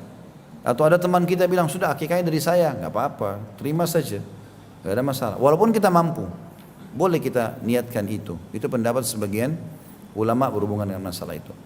Kemudian hak yang keenam masalah pendidikan, nah, supaya dia jadi baik. Nah ini sudah saya singgung tadi, kayak masukkan di lembaga-lembaga Islam, ajarkan Al-Quran. Dan yang paling penting dalam masalah pendidikan teman-teman, jangan jadikan prestasi anak adalah prestasi kita. Misal Bapak Ibu bisa baca Quran nanti umur 30 tahun. Maka dia pikir anaknya juga seperti itu aja nanti, tidak usah belajar Quran sekarang, nanti 30 tahun juga baru belajar. Enggak. Kalau kita baru baca Quran 30 tahun, anak kita 6 tahun harus hafal Quran. Harus beda. Ya, kita panggilkan guru-guru ngaji. Saya panggil buat anak-anak saya guru ngaji. Masya Allah mereka hafal surah-surah. Kita tidak, anak-anak tidak bisa jadi tolok ukur. Ada beberapa lembaga pendidikan Islam datang ke saya. Mengatakan Ustadz, kira-kira saran Ustadz bagaimana? Kami mau minta saran. Saran apa ini? Saran kira-kira kurikulum pendidikan anak-anak. Dimulailah banyak pendidikan hadis ini. Waktu bahas masalah Al-Quran, mereka bilang Ustadz kebanyakan enggak ya kalau 1 tahun 5 juz di SD ya, 1 tahun 5 juz gitu. Berarti kan kalau 5 juz 1 tahun 6 tahun SD tamat 30 juz, gitu kan? Saya bilang enggak banyak. Malah kalau saya melihat itu bagus gitu. 1 tahun itu. Yang penting akhi, saya bilang sama kebetulan pemilik sekolahnya, yang penting yang harus diketahui adalah jangan tolok ukurnya ini kemampuan anak-anak di kemampuan kita. Kalau antum merasa 5 juz berat buat antum, belum tentu berat buat anak-anak. Anak-anak itu potensinya besar sekali. Apa saja dia bisa hafal gitu loh. Cepat hafalannya, maka alihkan kepada hal positif. Dan subhanallah anak-anak yang sudah hafal Quran itu maka lebih mudah dia hafal yang lain. Ya, lebih mudah dia hafal yang lain. Anak-anak kalau sudah hafal Quran, hampir semua saya lihat anak Quran, hafal Quran itu di sekolahnya prestasi. Subhanallah otaknya itu sudah encer, sudah biasa menghafal, jadi yang lain itu jadi kecil buat dia. Maka jangan jadi tolak ukur kitanya, tapi potensi anak-anak itu besar. Maka ini pendidikan ya, dimulai dengan pendidikan agama, dan ini pendidikan ada 2 macam, praktek teori, ilmu dalam bentuk teori, kayak kita belajar begini kan teori nih, ini begini, ini begini teori-teorinya. Dengan praktek lapangan. Jadi teman-teman apa yang sudah kita ajarkan kepada anak-anak kita harus tunjukkan kepada praktek lapangan kita. Ya. Jadi kita biasakan di rumah. Contoh misalnya hadis Nabi SAW bagi bapak-bapak yang sholat di masjid. Nabi SAW suruh sholat di rumah. Kata Nabi SAW, afdal sholat itu di rumah kecuali maktubah, sholat wajib. Kalau sholat sunnah lebih baik di rumah. Jadi misalnya teman-teman sholat duhur di masjid, mau sholat ba'diyah, ada anak-anak kecil di rumah, pulang aja ke rumah sholat sunnah ba'diyahnya, biar mereka lihat, biar mereka ikut. Saya pulang dari masjid, saya sholat di rumah, anak-anak pada ikut, ya sudah saya biarin ikut. Minimal mereka tahu gerakannya, walaupun masih ngobrol kadang-kadang sama adiknya, nggak apa-apa. Jangan dimarahin, biarin. Ya. Dia masih dalam proses belajar gitu loh. Sama juga kita biasakan masuk kamarnya, ketemu, kita yang mulai salam, ucapkan salam. Assalamualaikum itu artinya semoga keselamatan untukmu dunia akhirat. Lihat maknanya. Warahmatullah, semoga rahmat Allah. Rahmat itu karunia, nikmat besar datang padamu dari Allah. Wabarakatuh, semoga berkah dan selalu cukup untukmu. Kenapa enggak salam ini? Kata Nabi SAW, siapa yang masuk ke rumahnya mengucapkan salam buat dirinya sendiri atau buat keluarganya, maka syaitan di sekitar rumahnya berbicara sama teman-temannya sambil berkata, ya, tidak ada tempat nginap buat kalian malam ini. Kita kalau mau masuk rumah ucapin salam, itu sudah cukup jadi tameng, syaitan gak bisa masuk. Apalagi kalau kita salam pada saat masuk, salam pada saat masuk di kamar. Ya, bahkan sunnah Nabi SAW, kata Nabi SAW, yang mengucapkan salam adalah Yang sedang berjalan ucapkan salam kepada yang berdiri. Yang berdiri mengucapkan salam pada yang duduk. Yang di atas kendaraan ucapkan salam pada orang yang tidak berkendaraan atau berjalan. Yang lebih sedikit ucapkan salam kepada yang lebih banyak. Yang lebih muda ucapkan salam pada yang lebih tua. Ucapkan salam. Bayangkan teman-teman kalau kita sehari ketemu dengan istri atau suami di rumah 5 kali misalnya kita interaksi. Semuanya kita ucapkan Assalamualaikum warahmatullahi wabarakatuh. Berdiri sebentar masuk lagi salam. Itu sudah biasa orang-orang. Bahkan di Saudi saya lihat ini sudah satu kayak menjadi sebuah tradisi yang baik ya. Jadi antum kalau tinggal di Saudi atau mungkin ada waktu beberapa, mungkin kalau lagi umroh haji, karena kita tinggal dekat masjid tidak terlalu kelihatan. Tapi umumnya di masyarakat waktu saya tinggal di sana, itu kalau orang naik lift, tidak kaget itu kalau orang lain kita nggak kenal, buka lift dia mau naik, Assalamualaikum warahmatullahi wabarakatuh. Orang salam. Naik bus, kita lagi di bus, dia naik bus dia ucapin salam, Assalamualaikum untuk orang semuanya. Ya. Ada kadang-kadang naik pesawat, orang naik pesawat dia ucapin salam, atau kadang-kadang pramugaranya mengucapkan salam, Assalamualaikum warahmatullahi wabarakatuh. Salam diucap, doa yang baik kan. Saya pernah masuk di PGC di dekat rumah, gitu. Pasar Grosir Cilitan, waktu saya ada hajat, saya mau sholat di masjid di atas. Naik lift, tunggu lift. Saya tanya situ, orang-orang mana masjidnya Pak? Oh di atas, paling atas naik lift. Begitu buka lift ada beberapa orang situ. Saya masuk saya salam, Assalamualaikum warahmatullahi wabarakatuh. Orang pada lihat muka saya, siapa orang ini? Karena biasanya salamnya hanya untuk orang yang dikenal gitu kan. Maka ini unik, kenapa harus heran dengan orang ucapin salam gitu kan. Ucapin salam penting, biasakan itu pendidikan juga, praktek pendidikan. Jadi selain sholat, ucapin salam ya, menggunakan busana muslimah, hal-hal yang ditempel di rumah itu kalimat-kalimat yang baik ya. Nasihat-nasihat di rumah, di kamar. Jadi jangan lagi gambar-gambar kartun yang tidak ada gunanya gitu. Spiderman, Batman, ya. Cerita kosong, khayalan. Tidak ada orangnya itu. Nggak ada orangnya. Waktu dirilis film Spiderman itu banyak yang mati anak kecil. Karena orang tuanya berikan baju Spiderman lalu dia loncat dari apartemen. Coba baca datanya. Di Amerika ada terjadi tapi mereka tutupin itu. Karena anak-anak jadi mengkhayal padahal tidak ada manusia itu. Cerita kosong, gitu kan. Batman, manusia yang jahat tapi jadi baik, apa dan segala macam. Superman, ini aneh-aneh ya.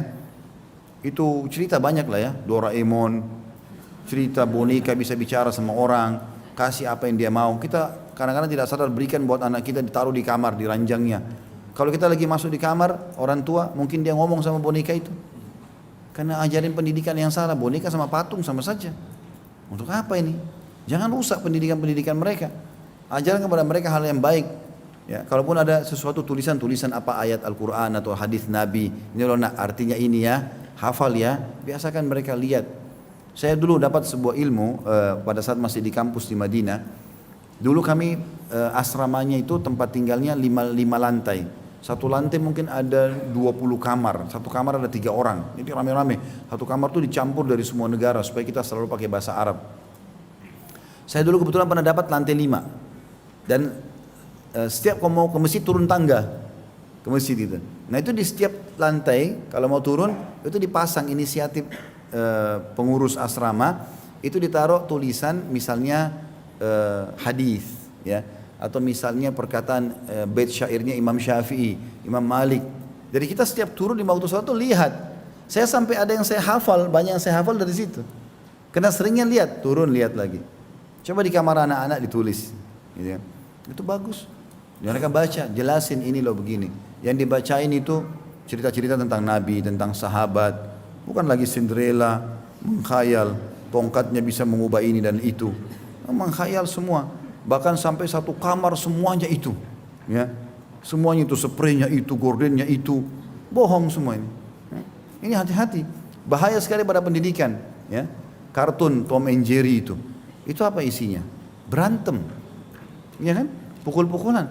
Kita kalau orang dewasa mungkin kita ketawa nontonnya, tapi kalau anak-anak 5 menit aja mereka nonton, matikan habis itu dipukul-pukulan sama adiknya.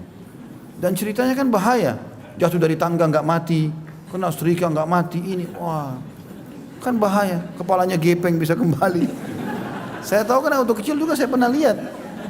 Kalau ada yang bilang kenapa Ustaz tahu, saya kan juga pernah kecil. Justru dari situ saya ambil pelajaran, oh ternyata nggak boleh nih. Jadi saya tidak terapkan pada anak-anak, itu pendidikan penting. Hak mereka itu. Kalau mau menjadi anak-anak yang soleh memang harus kita tata. Dan ingat ya, dalam memilih lembaga, pakaian, saya sudah pernah ajarin. Apa saja makanan, kita sebagai orang tua yang pilihkan. Jangan buka pintu sama anak, nak mau makan apa, nak mau pakai baju apa. Dia ngerti apa anak ini? 5 tahun, 4 tahun, 7 tahun, nggak ngerti apa-apa dia. Sekarang ada suami umur 35 tahun, istrinya 30 tahun, mau masukkan anaknya di SD. Lalu dibawalah anak ini, nak bagaimana menurut kau? 7 tahun ngerti apa? Kok 35 tahun tanya 7 tahun ini gimana nyambungnya nih? Hah? Yang ngerti kurikulum kan kita, yang ngerti guru-gurunya kita, yang ngerti sekolah ini kita. Jangan tanya dia, karena kalau sekolah A sama B, ini temboknya warna biru, ini warna hijau, dia suka warna biru, ini aja ayah. Kena warna, dia nggak ngerti. Sama makan, ibu-ibu saya sudah pernah ajarin, jangan buka pintu durhaka pada anak-anak. Masa, ayo ibu sudah masak hari ini kita baca bismillah ya, kita syukuri ya makan. Tidak usah bilang, nak mau makan apa? Kalau misalnya dia minta tempe, ibu besok lupa nggak masak tempe, dia akan tanya, ibu kenapa nggak masak yang saya mau? Pertanyaan ini bisa masuk dalam bab durhaka nanti. Dia terbiasa protes orang tuanya, nggak usah. Saya kalau di rumah saya beli baju, saya beliin baju anak-anak ini, udah mereka tinggal pakai. Dan biasakan milih, karena kita mau mencetak anak kita seperti kita. Orang tua yang berhasil dia jalan bagaimana, anaknya di sebelah seperti dia. Ada beberapa ayah Masya Allah dia ke masjid, anaknya di sebelah, sama. Jalannya dia ikuti orang tuanya, selalu begitu. Ada seorang ibu, ibunya pakai jilbab, anaknya juga di sebelah, sama. Dari kecil sampai gadis Masya Allah sampai menikah seperti ibunya. Dia berhasil cetak seperti itu, kader, itu yang penting. Kalau enggak salah ini ya. Maka ini semua adalah hak anak dalam masalah pendidikan juga. Baik, termasuk sebagian ulama mengatakan ini yang terakhir, yang ketujuh adalah menikahkannya. Ya, menikahkan. Ini juga, tapi ini tidak semua ulama sepakat ya. Ada sebagian yang mengatakan menikahkan. Ya. Artinya menikah itu bisa saja masuk dalam masalah pilihan anak, tapi orang tua juga sangat berperan di sini. Makanya sebagian ulama mengatakan masuk dalam haknya. Ya, biasanya kalau anak-anak sudah kita kader kayak tadi, sudah tercetak seperti yang kita mau ya, kita biasakan didikan, dia tidak punya pilihan, dia ikut kita saja, apa yang kita makan iya, apa yang kita kasih iya, semuanya dia bersyukur sama Allah. Nanti mudah itu menikahnya. Karena ayah mau nikahkan kamu sama ini, ya terserah ayah saja, terserah ibu. Ada anak-anak biasa begitu, karena orang tuanya sudah cetak dia seperti itu, kader. Tapi kalau sudah biasa dikasih pilihan nggak mau, oh saya nggak mau ada pilihan saya sendiri, ribut, durhaka sama orang tua, tinggalkan rumah, akhirnya jadi macam-macam, gitu kan. Maka ini harus difahami ya tentang masalah ini. Menikahkan juga ini baik sekali, dan saya sudah pernah jelaskan teman-teman, menikah tidak ada hubungannya dengan prestasi dunia, tidak ada hubungannya ini.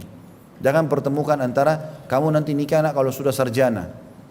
Syahwatnya dia tidak tunggu sarjana. Syahwat itu tidak kenal sarjana atau tidak. Ada banyak anak-anak muda di pengajian ikut saya. Di pengajian Masya Allah mereka aktif selalu hadir. Itu mereka setelah dengar pengajian, mulai taat pada Allah, mulai tinggalkan haram. Rupanya mereka masih kuliah. Mereka tanya di pengajian, Ustaz gimana ya? Kita ini sudah tahu ini halal haram, tapi di kampus ini godaannya besar sekali.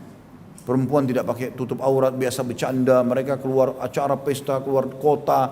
Oh banyak sekali godaannya. Bahkan bukan cuma dari teman-teman mahasiswa atau mahasiswi, kadang-kadang dari gurunya juga, dari lingkungannya. Nah, ini bagaimana cara menanginya? Sementara saya sudah tahu solusinya adalah menikah. Ustaz bilang menikah. Tapi kalau saya bilang sama orang tua bilang jangan, tunggu sarjana dulu. Baik, syahwat gak kenal sarjana Bapak Ibu sekalian. Dan menikah adalah ibadah, gak ada hubungannya ibadah sama prestasi dunia. Jangan dihubungkan ini. Di zaman sahabat, banyak sahabat menikah gak punya duit sama sekali. Menikah, mudahkan itu. Kenapa kita banyak bangga anak kita pacaran? Haram, pacaran sebelum nikah sama dengan zina. Tidak ada bedanya. Orang keluar malam minggu pergi bioskop, apa segala macam, ke pantai, zina. Mata melihat, bibir mencium, tangan memegang, segala macam zina. Kenapa kita didik anak kita ke situ?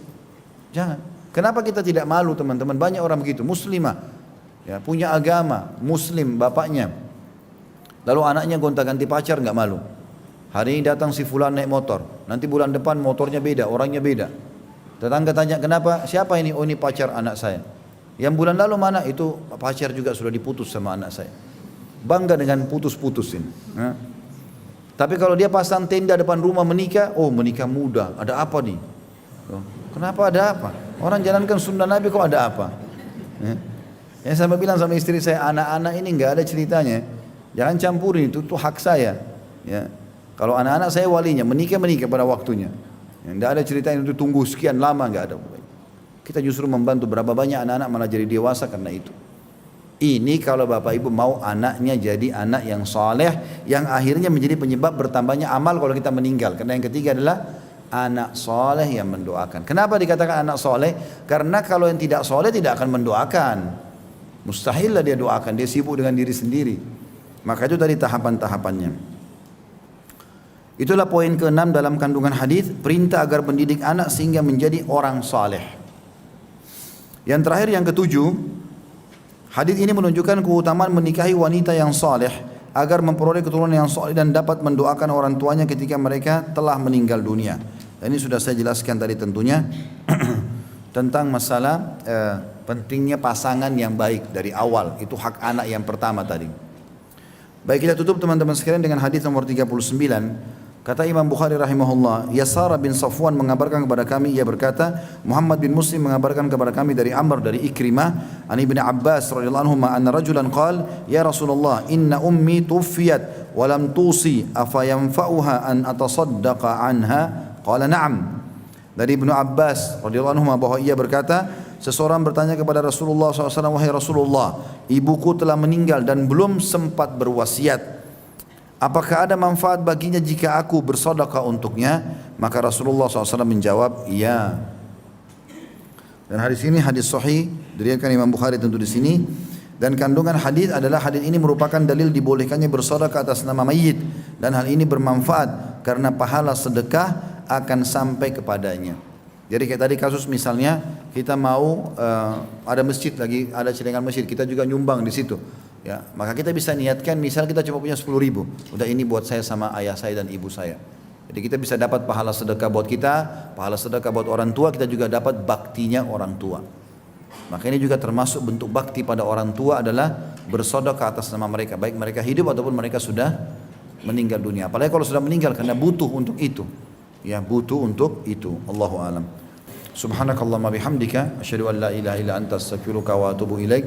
Wassalamualaikum warahmatullahi wabarakatuh.